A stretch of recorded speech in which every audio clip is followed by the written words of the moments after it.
Hello दोस्तों, तो चलो चलते हैं चौथे पार्ट के ऊपर। 3 पार्ट हम लोगों ने कर लिए हैं, जिसमें अलग अलग लेवल के क्वेश्चन हम लोगों ने किए हैं। इजी भी हैं, मॉडरेट भी हैं, और मॉडरेट वाली लेवल से अभी हम लोग थोड़ा सा नीचे हैं, एकदम मॉडरेट वाले लेवल पे नहीं पहुँचे।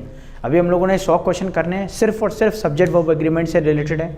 इसका मतलब ये हुआ कि अगर सब्जेक्ट वर्ब एग्रीमेंट का कोई क्वेश्चन है तो इसका मतलब उसमें या तो सब्जेक्ट का एरर होगा या फिर वर्ब का एरर होगा। यही वजह है कि हम लोग पूरा सेंटेंस ना पढ़ करके या बाकी चीज़ों पे ध्यान न दे करके सिर्फ सब्जेक्ट और वर्ब को पहचान रहे हैं।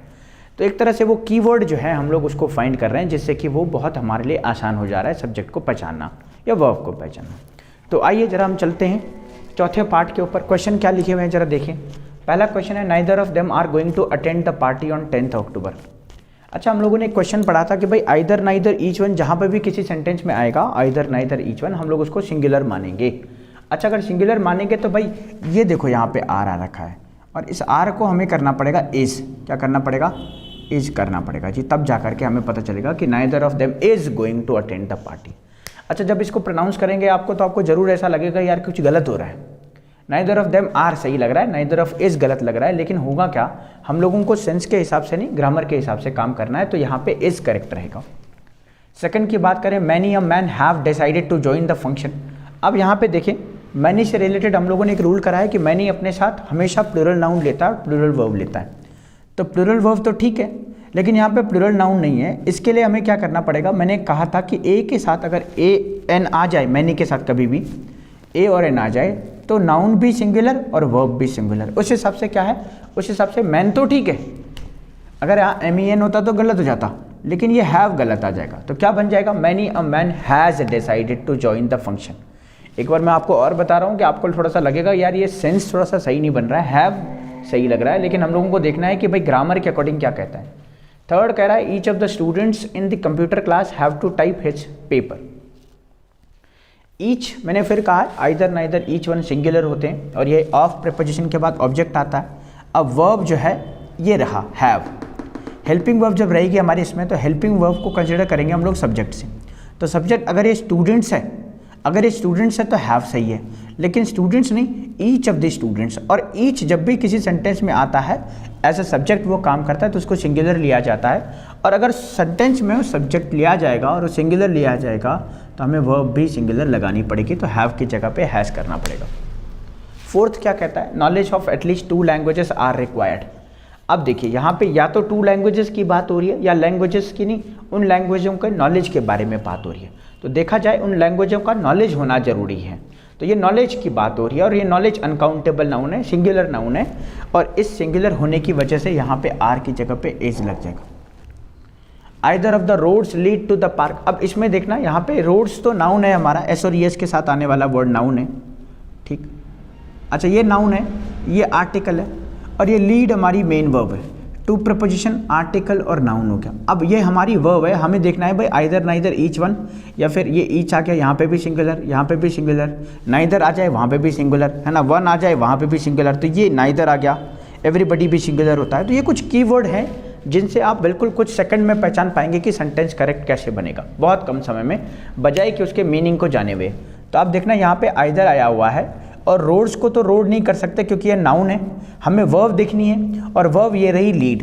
और वर्ब को जब सिंगुलर बनाते हैं तो उसमें एस और एस जोड़ देते हैं, तो सेंटेंस क्या बनेगा, either of the roads leads to the park. Either of the roads leads to the park. अब आप बोलेंगे सर 2 वर्ड लगातार एस और एस के साथ आ सकते हैं, बिल्कुल आ सकते हैं, ये नाउन है, ये वर्ब है, कोई दिक्कत नहीं है, आ सकता है। In Singapore my brother in law with his wife were present in the function. अब ये जो है आपको कंफ्यूज करने के लिए इसने दिया है, क्या कंफ्यूज करने के लिए दिया है, इसने बोला इन सिंगापुर। अब ये जो बोला गया है ना इन सिंगापुर, ये एक तरह से फ्रेज है जो सेंटेंस में सिर्फ कंफ्यूज करने के लिए आ रखा है। सिंगापुर में क्या हुआ, my brother in law with his wife. अब सब्जेक्ट जो है यहाँ से स्टार्ट हो रहा है, my brother in law with his wife. अब ब्रदर इन लॉ तो ये हमारा एक्चुअली कंपाउंड नाउन हो गया।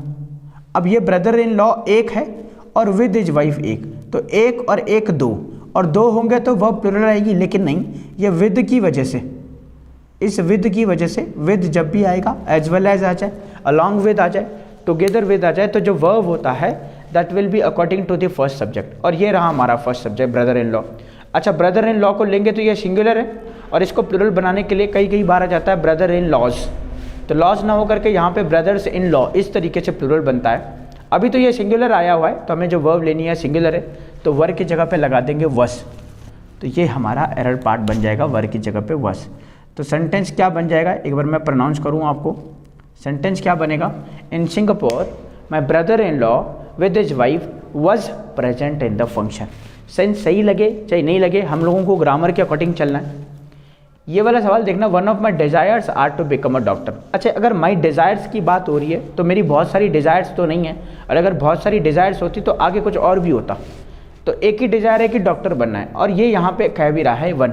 तो मैंने आपको कहा है आइदर, नाइदर, वन आ जाए, ईच आ जाए, ये सब सिंगुलर होते हैं। अच्छा, सिंगुलर होंगे तो वन ऑफ माई डिज़ायर्स मतलब बहुत सारी डिज़ायरों में से किसी एक डिज़ायर की बात हो रही है, और एक डिज़ायर की बात हो रही है तो मुझे जो है आर न लिख करके यहाँ पे लिखना है इस। सब्जेक्ट को ढूंढना है, सब्जेक्ट वन है जिसके बारे में बात हो रही है।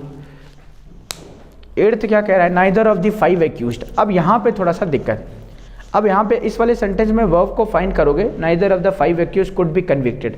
या तो वर्ब हमारी कन्विक्टेड है, मेन वर्ब, और या फिर यहाँ पे मॉडल आ गया, मॉडल आ गया और ये मेन वर्ब है, और एक वर्ब एक्यूज्ड भी है। अच्छा, एक्यूज्ड उनको भी कहते हैं जिनको भाई जो दोषी हैं उनको भी कहते हैं। अब एक मुझे बात बताना, ये 5 एक्यूज यहाँ पे नाउन की तरह काम करेगा क्योंकि ये 5 नंबर आया है, नंबर किसी नाउन के पहले ही आ सकता है। एक और चीज़ ध्यान रखना, यहाँ पे नाइदर आया है और नाइदर कभी भी 5 के लिए नहीं आता, neither of the 5 accused, neither आता है 2 लोगों के लिए, और यहाँ पे 5 की बात कर रहे हैं तो वर्ब तो वैसे ही रहेगी, लेकिन यहाँ पे नाइदर की जगह पे हो जाएगा नन। थोड़ा सा उसने क्वेश्चन को घुमा लिया, मतलब ऐसे कम क्वेश्चन होते हैं जिनमें वर्ब एरर ना करके कुछ और आ जाए सब्जेक्ट वर्ब एग्रीमेंट के केस में। तो सेंटेंस क्या बनेगा, none of the 5 accused could be convicted. अगर मान लीजिए नाइदर में जैसे ये था, neither of them are going, अब यहाँ पे भी हम लोग कुछ और कर सकते हैं, लेकिन ये देम का पता नहीं है फिक्स कितने हैं। देम हो सकता है 2 की बात भी कर रहा हो, ज़्यादा की बात भी कर रहा हो, लेकिन यहाँ पे 5 जो है ना, इस 5 ने क्या किया, इस 5 ने बता दिया कि भाई 5 की बात हो रही है, 5 होगी। तो इस वजह से यहाँ पे नाइदर ना होकर के नन हो जाएगा। वो घुमाना चाहता है आपको कि आप वर्ब पे देखते रहो, हम लोग का एरर कहीं कहीं और दे देंगे। एवरीबडी हैव कभी हो ही नहीं सकता। मैंने आपको कहा है एवरीबडी, समबडी, नोबडी, एनीबडी सब सिंगुलर होते हैं, और अगर ये सिंगुलर होते हैं तो हैव ना लिख करके मैं लिखूँगा हैज़। तो क्या बन जाएगा, everybody has to understand this. और लास्ट वाला पार्ट कहता है this is a strange word where each one have to solve this puzzle.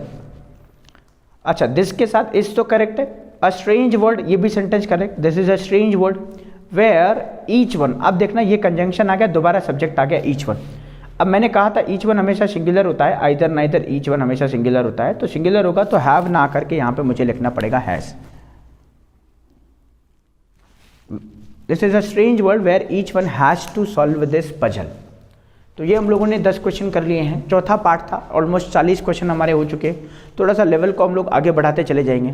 ABCD part करके हमारे एग्जाम्स में आता है, स्पॉटिंग द एरर बन करके, उनको भी करेंगे, और ये भी देखेंगे कि भाई पिछले प्रीवियस ईयर में कौन कौन से सब्जेक्ट वर्ब एग्रीमेंट से हमारे पास क्वेश्चन आए हैं। तो आज की क्लास हम लोग यहीं पर रखते हैं। आई होप आपको मज़ा आ रहा होगा पढ़ने में, पढ़ाई के अलावा और कुछ बातें नहीं हो रही हैं, तो इसी तरह बढ़ते रहेंगे, आगे बढ़ते रहेंगे। थैंक यू सो मच आज के लिए।